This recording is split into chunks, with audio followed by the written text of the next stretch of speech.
One of the questions we get asked a lot is, what does our typical homeschool day look like? So in today's episode, I'm going to share a little bit of what our homeschooling rhythms look like, and hopefully that will shed a little bit more light for you guys.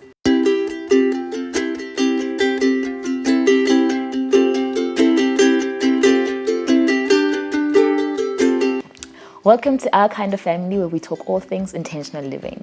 We've been given one life, and I also believe that we've also been given the grace and the power to create the kind of lives that we want to live in. I love this quote by Richard Norton that says, "Intentional living is the art of making our own choices before others' choices make us." And for us, homeschooling is one of those tools that has really helped us to craft a life that really resonates with the things that we believe in, with our values and our belief systems. So today we're going to be taking you through our homeschooling rhythms. And I say rhythms because we don't necessarily follow a strict set of schedules. We more want to or aim to establish a set of habits and a flow, a familiar flow for our day. So we know that this thing typically comes after this. We wake up, we do this, and then we do this. And some days it takes longer, and some days it might, be short. But we just basically know that this is how our day flows. And also, I guess it also is a little bit flexible to allow other things to happen, to allow disruptions, to allow family to happen. So let's get into it.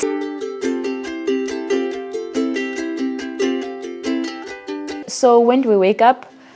So last year, I read The 5 a.m. Club by Robin Sharma, and I must say it's really something that has changed my life and the way that I do things.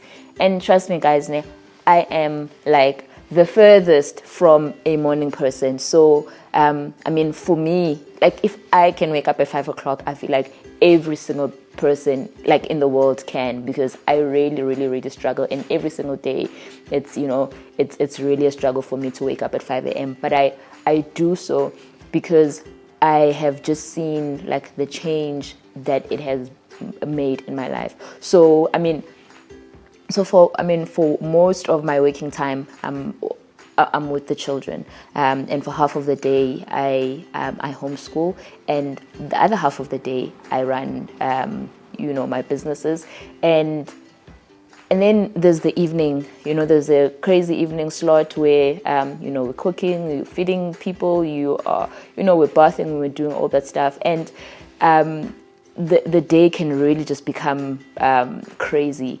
And for me, just waking up in the morning just allows me that that peace of mind early in the morning that I don't get anywhere else, except when I will go away by myself, or when I go out and have a coffee by myself. But so for me, one of those things that the waking up early has been helpful for has been to get peace of mind, just to get time when everyone is sleeping and I'm just alone with my thoughts, and it's really just increased my productivity in a day.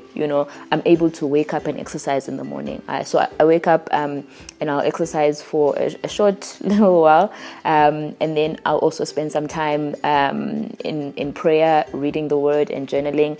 And then also I think one thing that I realized that I didn't have time for as a small business owner is just working on the business and building myself up in terms of my skills. So whenever I'm doing like I said, I run my businesses in the afternoon. Whenever I'm doing things, it's usually working in the business. But in the mornings, I'm actually able to work on my skills. So as much as I'm not always consistent, it really, really helps me those times where I'm able to do that, because I really just feel like personally I grow. So that was long.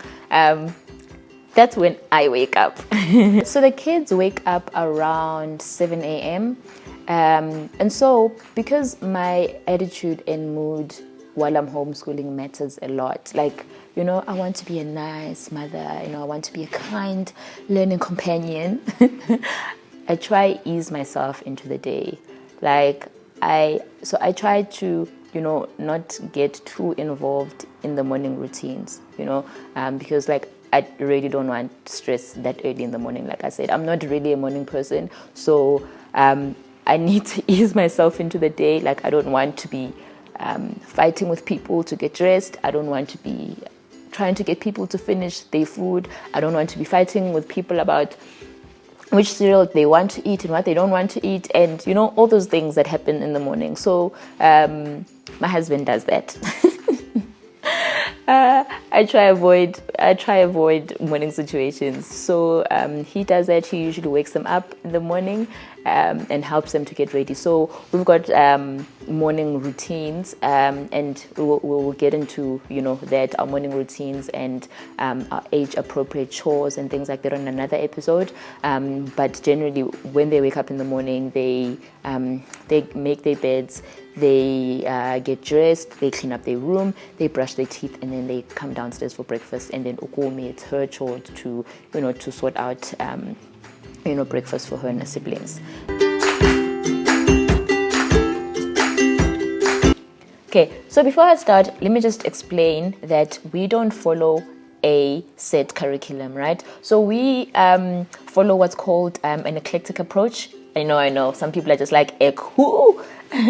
It's just a fancy term in the homeschooling world that means that we don't follow one set curriculum, but rather we go out and find resources from different sources, things that we feel like will accomplish our educational goals. And so the goals thing is something that I think I guess is important for every family to set out. So what we do is that we did this a number of years ago, where we wrote like our vision and our goals for our homeschooling, what we want to see from our homeschooling. Firstly, why we homeschool and what we want to see from our homeschooling. And I think when you write that down, then that helps you to determine what your homeschooling what your homeschooling year needs to look like. I think it's really important because it will help you determine what you ultimately get up to in your school day. When you know what your goals are, or what place you're trying to get to, or what you want your education to look like, then it can help you decide what your days look like. So for example, for us, one of our goals is for the children to learn to love God and to love people, to grow in an intimate relationship with God, and to grow in in godly traits. That's really something that we value. And so how does that translate into our homeschooling? It means that because we have set that as a goal, then we're able to incorporate things that will make sure that we're able to achieve those goals. And so for us, we have daily devotionals as part of our day. And another example is travel. So on our goals, we also have on there that we want our children to be well traveled. We want them we want to see the world together as a family. And so we try to make sure that at least once a year we get to travel together somewhere as a family. And listen, traveling a family of 6 is quite expensive, but we just drive everywhere we possibly can. And international travel as well. We are trying to expose the children to to other countries as much as possible, especially our African continent. So far as a family, we've done 2 countries together, and we're hoping to see even more countries. So once again, the aim for us is not to let a curriculum or somebody else dictate what education looks like for our children or what our children learn, but rather it is to set that vision of what we want our education to look like, and then find resources that will enable us to then accomplish what we want to see. So for us, we use resources as a tool, and we don't want to be a slave to a curriculum or a slave to something, but we want it to serve us and our values and what we want to see. So even some families who do use or follow like a particular curriculum, you'll find that sometimes they will supplement, because ultimately no curriculum will 100% have every single thing that you want for your for your children. Some of them might have a lot of things that would fit your educational goals, but sometimes families find themselves having to supplement. And I know that I think just as a black family or as black families, one of those things is like the diversity or inclusion or representation in books. So even people that follow a particular curriculum will find themselves having to go out there, look for books where their children are represented, because once again these curriculums, a lot of them are American, and so aren't very inclusive, or maybe they come from other European nations,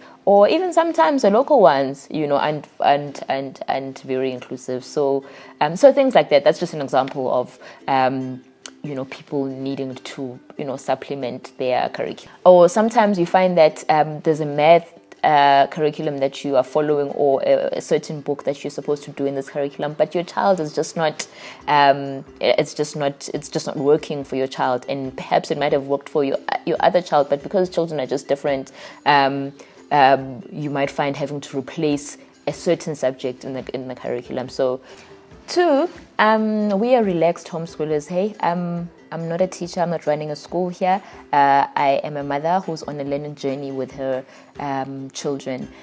We're also not on anyone's schedule, so we're able to comfortably learn at our own pace the things that we'd like to learn, and not because we've got an exam, on it in 6 months' time or something. And as I also mentioned in the previous episode, we are guided primarily by, our goals, and also like the interests and the passions of each child. So we don't necessarily have a standardized, okay, when a child turns 7, this is what they're going to learn. They're going to learn the anatomy of a plant.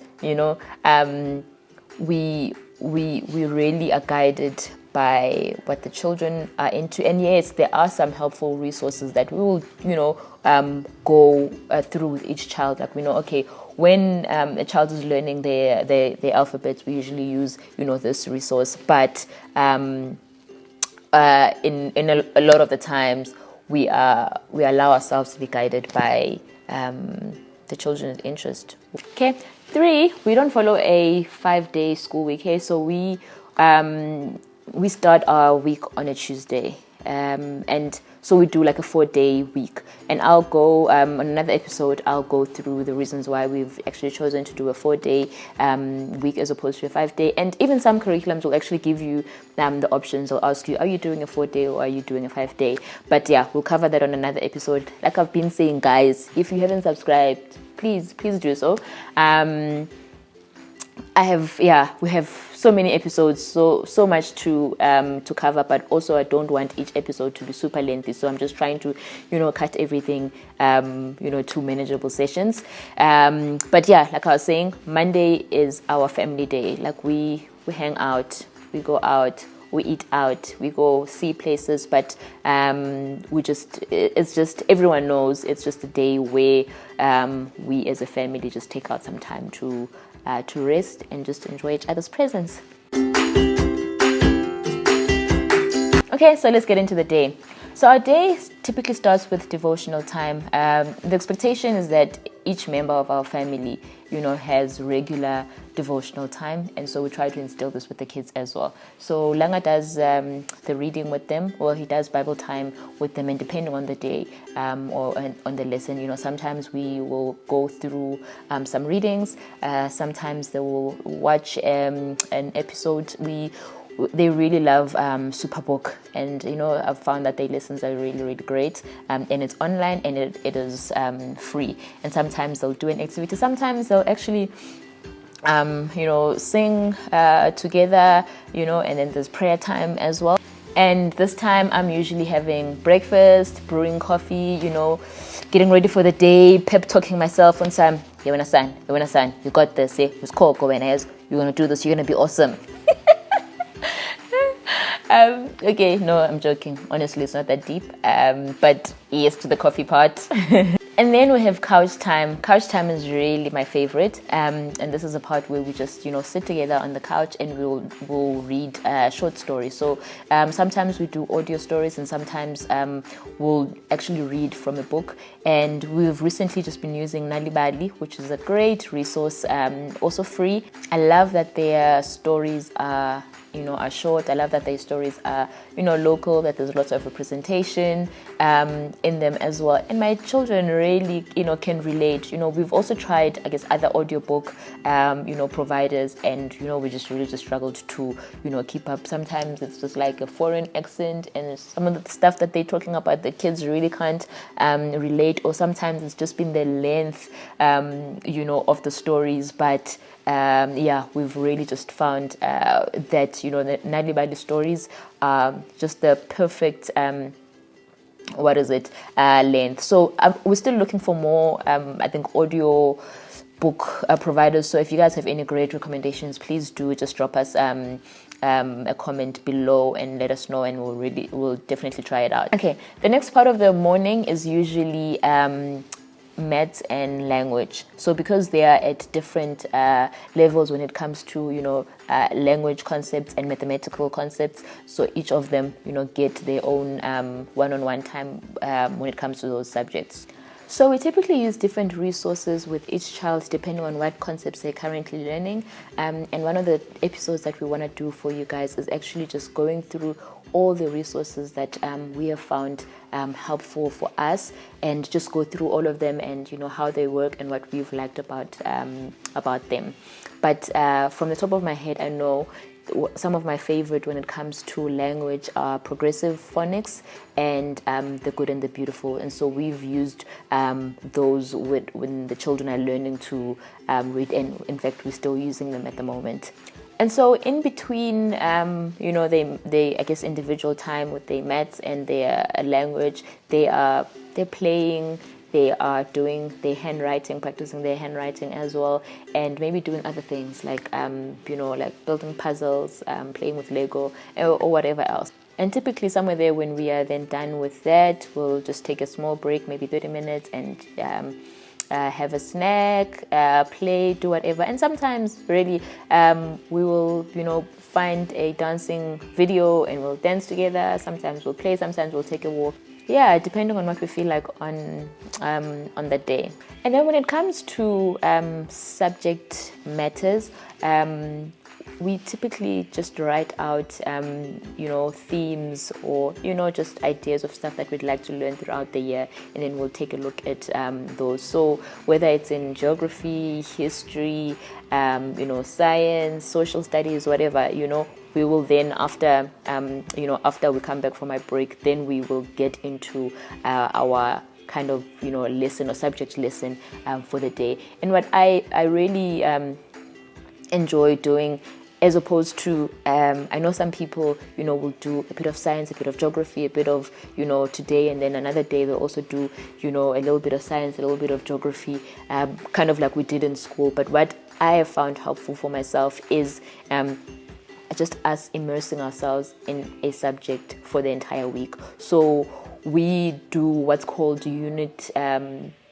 themes, and so we will choose a theme for the week. So if we say this week we're learning about birds, we will take out the whole entire week and we'll learn about birds, and we will look at different things when it comes to birds. We will look at the anatomy of a bird. We will look at reproduction of birds. We will look at habitats of birds, and we'll look at everything. And what we try to do as well is we try to make education come alive. When we do our lessons, we don't just read books. We try to find video content on it as well. But then, and if we can find a place to visit to cement these concepts, then we'll do so. So if we are learning about birds and there's a bird park that we can go to, then we'll definitely go visit the bird park in that week. And also we try to make sure that we involve as many senses as possible. So I remember particularly with the birding, when we did that, we ended up also creating, a nest. And that was actually one of the kids', ideas as we were learning about, birds and, how they build their nest. One of them was just like, "Hey, mom, can we actually build a nest?" And then that's what we did. And this is what I meant about not having a rigid schedule, but making your schedule flexible, and for it to allow, little distractions and deviations, because sometimes they can really just be, fun trails to go on. And this was really one of those examples where it wasn't a lesson that I had, planned, something that I'd planned, to teach them, but it was an idea that came from one of the kids, and it actually ended up being so much fun, because we sat there and we, as we were learning about, the kind of materials that, birds usually use to build their nests, we now, took ourselves into, the world of birds, and, started building, this nest. And it was, just a fun, I guess, and also memorable time together. And the kids actually to this day still remember that. And I know sometimes that, people fear homeschooling because they're just like, how do I even begin teaching about things that I don't know, much about?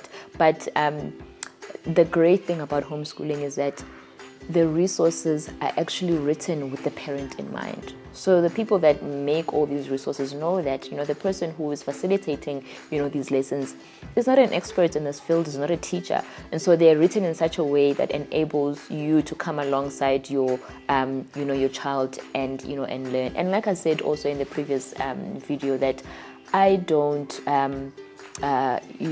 come as, the teacher who knows it all. I don't approach homeschooling as, okay, I'm coming to teach you guys, all these things, but I approach it as, being a learning companion to them.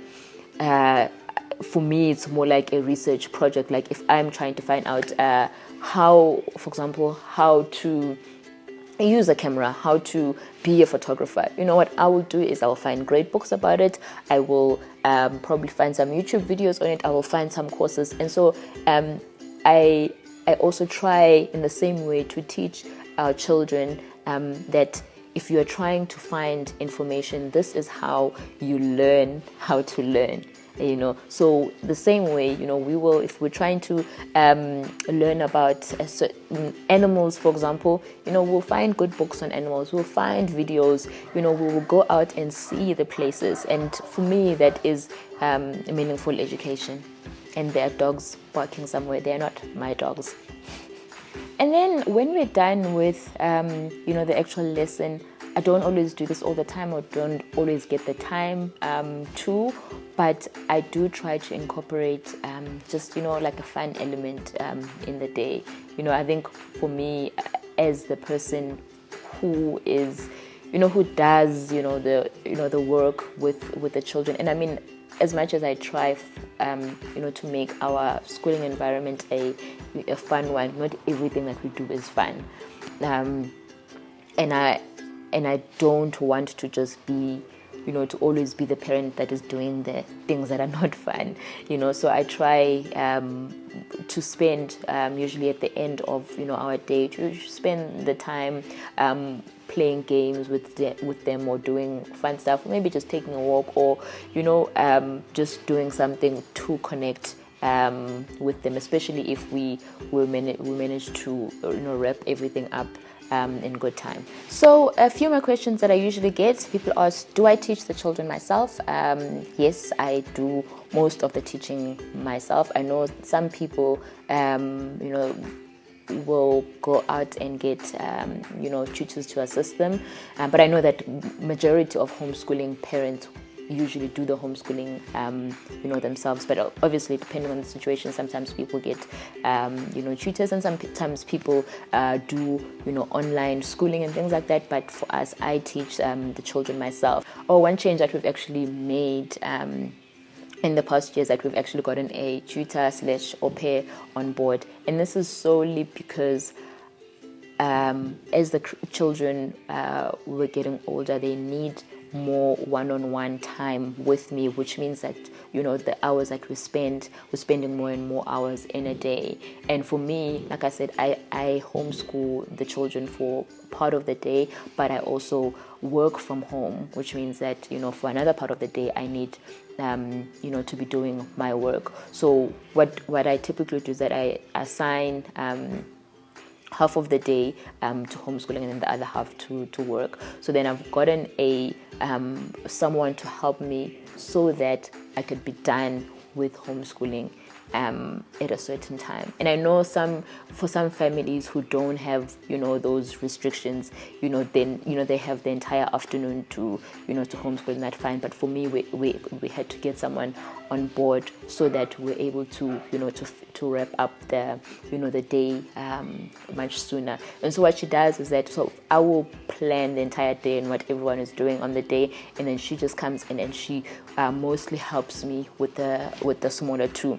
So while I'm doing language and maths with and the older ones, she will be doing similar things with the younger ones, and then we'll come in together to do some of the things together. 8 tasty cupcakes, come. How did you do that? You were like, what? What's this? And then I'll turn to the camera. 7, But how did you do 8. that? Yes, 8 tasty cupcakes. And then some people usually ask, how long does it take? So it depends on what you're doing, the ages of your children. But I mean, for young children like our 2-year-old, 30 minutes in a day doing stuff with them is a lot. So for us, we do around 9 a.m. to around 12, lunchtime, depending on the day, and then the children have the rest of the afternoon to play, do their own things, or even extramurals on some days. And then people also ask, what do you do with young children? And to be honest, guys, having young children, I guess in a homeschool, can be quite challenging. But for me, I've taken it as, just part of life. So like I said, we're not a school, we're a family learning together. So a lot of the times, especially when, the youngest was, 1 and under, I spent a lot of the time breastfeeding her. A lot of the times we didn't get to finish what we'd aimed to finish for the day because, she needed attention. And sometimes it can really get frustrating. But for me, I was just like, listen, this is what our family looks like at the moment, and it's not going to last forever. So you just roll in with the punches. It can really be frustrating and exhausting, to have to be there for, this little one who's often she was so disruptive. She would find us doing something and she would just come and she would just want to to break everything down. But that was a season, and now she's just turned 2, and now she actually wants to be involved. When people are reading books, she wants her own book. When people are writing, she wants her own material. So yeah, it's a season, and it can be a really tough season when your energy and your time is divided. But hey, those are just some of the cons of, I guess, learning together as a family. And that is what our day looks like. And we try to, I guess, vary it here and there. I think one of the goals that we have is, to expose our children to a broad education. So, where we can, we do try to incorporate, different things and different skills, critical thinking, art here and there, and of course, always a lot of fun. But yeah, that is us for this episode. One thing is, after each episode, I always realize, oh man, I should have added this and this and this and this. So I always look out for the description underneath to see if I have any extra comments, if I'm adding in anything that I left out. But otherwise, I will see you on Sunday at 2 p.m. on Instagram. Wow. Answering your questions. So every Sunday at 2 p.m. I have like an Instagram live session where I basically answer your questions. So if you have any questions from, I guess, this episode, please just drop them in the comments below, and I will address those questions or answer those questions on Instagram. Alrighty, clearly I am tired. Bye.